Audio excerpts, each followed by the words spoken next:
So today we're gonna do pelvic floor. So I wanted to show you this pelvic core pro ball. This ball is made for this. I use this for a lot of prenatal and postnatal training. We take this ball just like this between the legs, okay?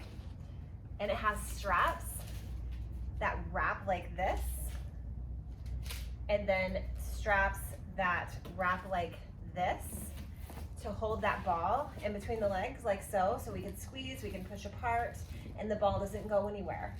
This is awesome to be able to use. However, if you can't purchase one of these, you can mimic this with a bender ball. I like the bender ball because the material sticks to your skin. Of course, I'm wearing leggings, but it sticks to your skin, and a band. So I would tell you to take the band right above the knees. As soon as you get the band right above the knees, take your ball and put it in between that band. So the ball is going to stick to that band, like so, okay? So first things first, we're gonna talk breathing. So diaphragmatic breathing is super important for pelvic floor work. So when you inhale, there's a difference between belly breathing and diaphragmatic breathing. When you are giving me a good deep inhale, I want you to think about your rib cage expanding. If you put your hands on the side of your ribs and you take a deep breath in, and you can pull your fingers apart with your rib cage and at the same time inflate the belly, inflate the entire core. That's diaphragmatic breathing. You want to inhale and breathe in. Let everything get bigger. Exhale, contract. Okay, so that is what you want to practice while you're doing this work. It's not shallow breathing. We're not doing chest breathing where this is rising, this is rising. Okay, so that's the most important thing. Once you get that down, and you may just want to practice that. Once you get that down, you're going to have your feet hip width apart. We're going to take a deep breath in. As you exhale, you're going to lift your pelvis and squeeze the ball. As you're squeezing that ball, I want you to think about the pelvic floor muscles. I'm not talking Kegling here. I'm talking contracting those lower abdominal wall muscles, those pelvic floor muscles. And then as you exhale, we are relaxing those muscles and we're pushing the legs apart. So doing hip abduction as you're lowering your hips to the floor. So you're going to go ahead and exhale, lift, squeeze the ball, contract all the pelvic floor muscles. Inhale as you push the band away and lower your hips to the floor. So that was 2, let's do 3. Inhale, push away. Inhale, push away. Inhale, push away. That was 5. Take those toes, turn them in toward each other. So internally rotate. Do it again for 5. Push away as you lower. Inhale. Squeeze it as you lift. Remember, when you exhale, you're lifting and you're contracting all those abdominals. Again. Now we're going to externally rotate the feet. And you're going to do it again. Take a deep breath in first. Exhale, lift. Inhale, push away. Exhale, lift. Inhale, push away.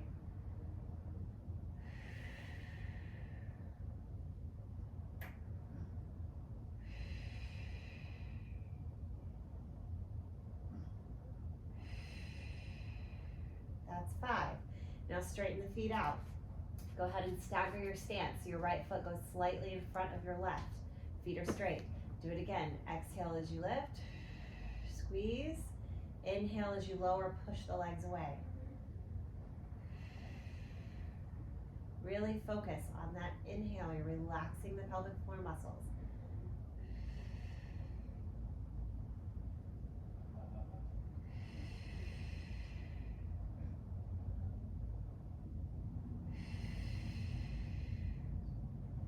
Nice. Okay, switch your stance. So now your left foot is slightly forward, your right foot walks back, your feet are straight.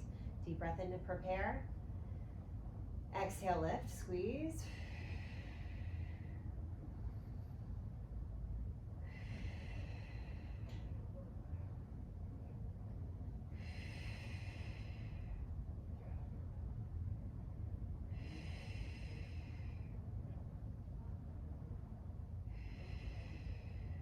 That's 5. Okay, so that's our bridge series. We're gonna go right into our plank series. So turn over. Now, I like to keep the ball and the band on, and you're gonna go into plank. We're gonna do hand motions. We're gonna start everything with our hands directly under our shoulders, and they're gonna be in neutral. I'm gonna have you do a sagittal plane pelvic drop like this. So you're gonna go lower, and then you're gonna lift up just a little bit. You're gonna do 3 of those. Then we're gonna keep our hands in the same position, and we're gonna do 3 in the frontal plane. I'm gonna shift my hips to the right, and I'm gonna shift my hips to the left. There's a difference between that movement, shifting, and the transverse plane movement, which is where you drop a hip, and you lift it up, and you drop a hip, and you lift it up.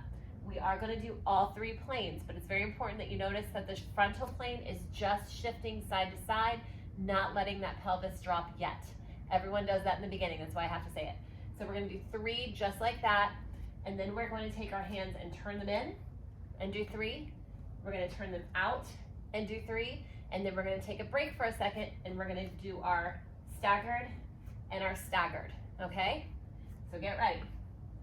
So hands straight, under the shoulders, tilt your body forward, lift your hips up, and let's go. Don't forget your breathing. Inhale, lift up.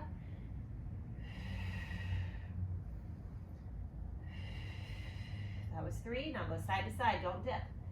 1, 2, 3. Now we're gonna do transverse plane. Now you dip. 1, lift up, 1, lift up, 2, lift up, 2, lift up, 3, lift up, 3, lift up, drop and rest. Take your left hand slightly back, your right hand slightly forward.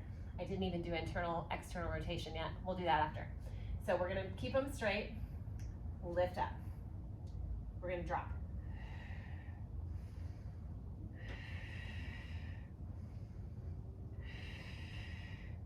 Side to side.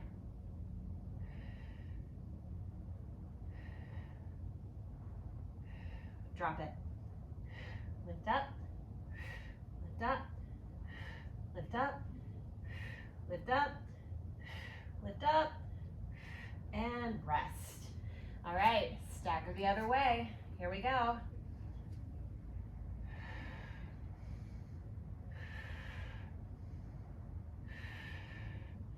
Side to side.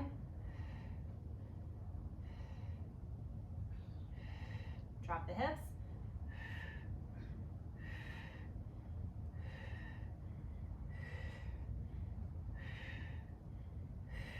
And rest. Beautiful. Pull the hands back. So sometimes you'll feel like your wrists are getting a little tired. If you want to go into like a reverse prayer and kind of just like stretch those wrists, because it does take a lot of wrist mobility to be able to do this, and just have to practice, and it does get better. All right, so you can stretch your wrists out like that, shake them out. We're going to take our hands and we're going to turn them in and do all those positions, and then we're going to turn them out and do all those positions. So we'll rest in between. Underneath the shoulders, tilt your body forward, lift up, and drop.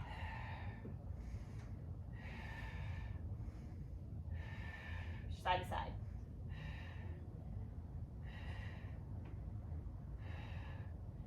Transverse. Lift it up, lift it up, lift it up, lift it up, and rest. Okay, turn them out. You can do this. Ready? Sagittal plane first, shoulders down and back, tilt body forward, hips up.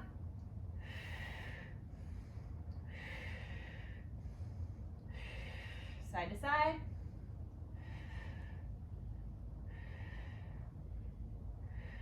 Dip it, transverse plane.